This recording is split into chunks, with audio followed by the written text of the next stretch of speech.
Ladies and gentlemen, welcome to the National Timely Action Hour.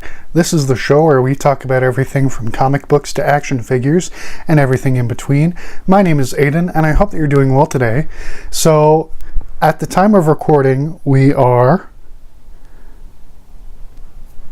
2 days away from the release of Fantastic Four First Steps, the introduction of Marvel's first family into the Marvel Cinematic Universe. Now, the reason why they hadn't been in the MCU before is because 20th Century Fox owned the film rights to the characters, and Marvel Studios now has the rights reverted back to them since their parent company, the Walt Disney Company, bought out 20th Century Fox. So now that Fox and Marvel have merged, they can put Mr. Fantastic, the Invisible Woman, the Human Torch, and the Thing, and Doctor Doom into the MCU to have them teaming up with Captain America and Spider-Man.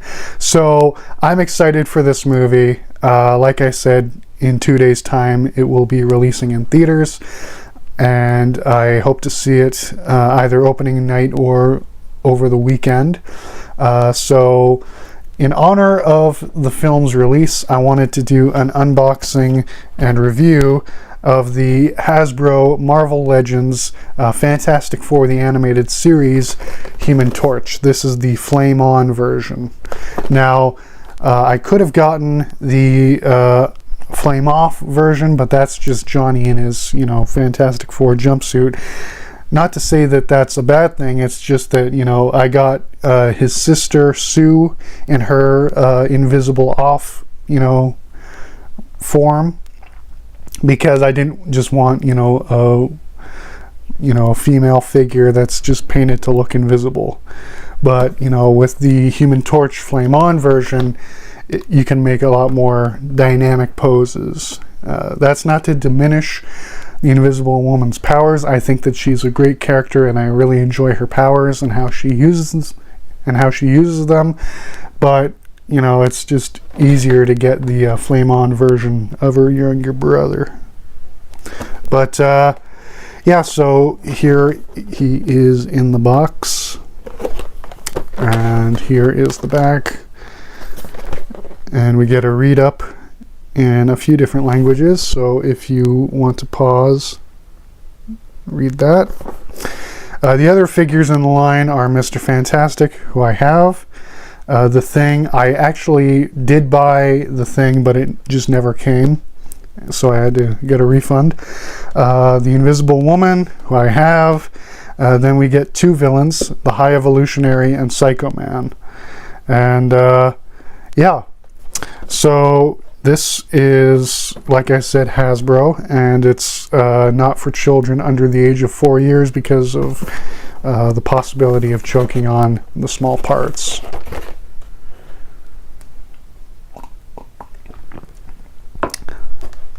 But yeah, I really like this box and how it looks. I've also been getting the Marvel Legends Spider-Man the Animated Series figurines, and they have a similar design for the packaging. But even though I think that this is pretty cool, I got to rip her open to get a closer look. For accessories, he only comes with 2 extra hands and some extra flame effects, excuse me. But here he is in the bubble, and just from my first impressions, I really like the paint job. They use let's not lose that. They use a really cool technique for the flame effect that looks very, very good. I don't know exactly what this technique is called, but I recognize it when I see it. And we already have some flames sculpted onto him, on his hand, his wrist, and his head. And let's get into the articulation. So you can turn the head 360 degrees. There's a hinge so you can look down very far and look up very far. and slight rocking, but you can't really do much. For his arms, there is you can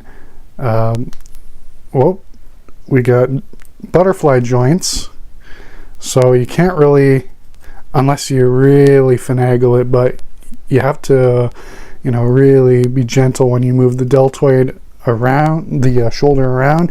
Then there's a cut at the deltoid so you can move his arm. And then there's the double jointed elbow. And then there's the hinge at the wrist so you can turn it and then bend it. And that's really cool. There is an ab crunch. Boom, boom. So you can move them forwards and backwards. There's a cut at the waist, so you can turn that around. Then you can kick out and backwards, but not really by much because his tuchus is hindering that. Double jointed knees. There you can bend his ankle, move his feet forwards and backwards. You can rock the feet.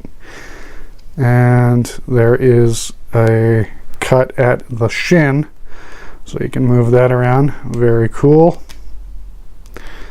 And I think I already said this, but if not, and you can also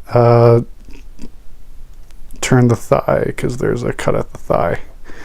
But very articulate, and I really appreciate that, because if you want, you can have him in very cool dynamic flight poses, or, you know, just standing there looking cool, or in this case hot.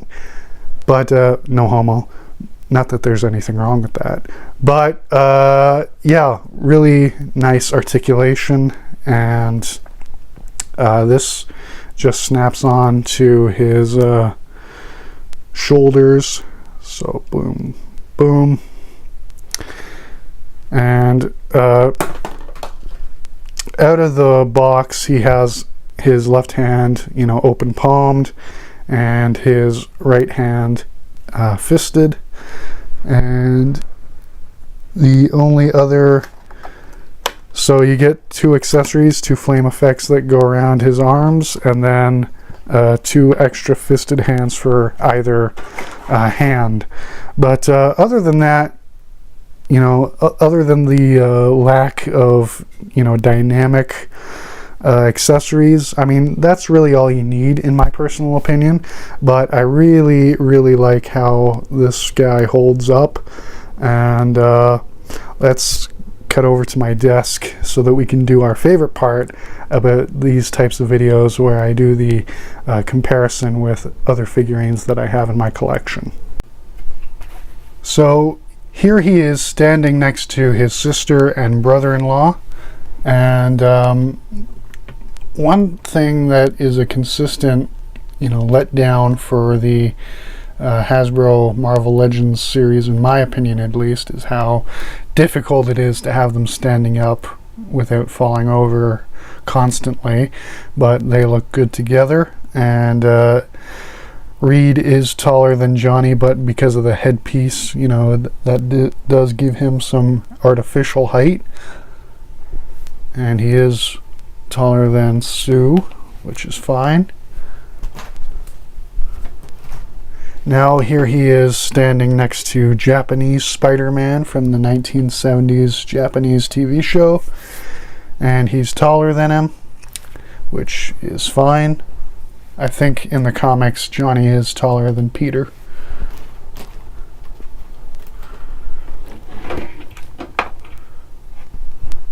Now here he is next to the Model 1 Iron Man. All of these Marvel figures are from Hasbro's Marvel Legends. And yeah, the Model 1 Iron Man does look slightly taller than the Human Torch here. Now let's put him next to a McFarlane Toys DC Direct Superman from the Reign of the Supermen.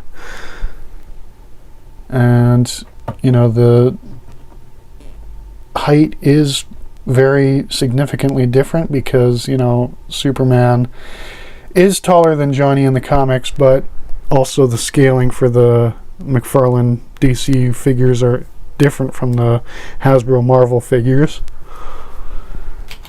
And let's go for some Hasbro but other licensed series. Here we have Darth Vader from Star Wars The Black Series from Hasbro. Interestingly enough, George Lucas once said that he was inspired by Doctor Doom for the design of Darth Vader. So that's very cool. I don't have a Doctor Doom figure. Well, actually, no, I do have a Doctor Doom figure, but that's going to be in a separate video.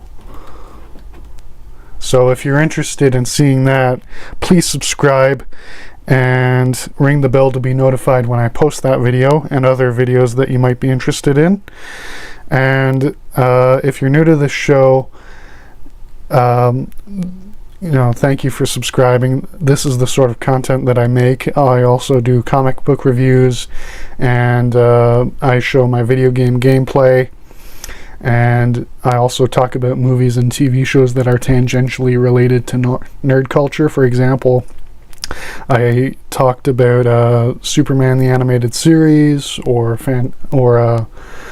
you know, the Superman movie that just came out a couple of weeks ago, and the TV show Doctor Who, which I love, and the Star Wars movies. And speaking of Star Wars, here we have Chewbacca from Star Wars The Black Series. Chewbacca is my tallest action figure. But back to my shameless plugging.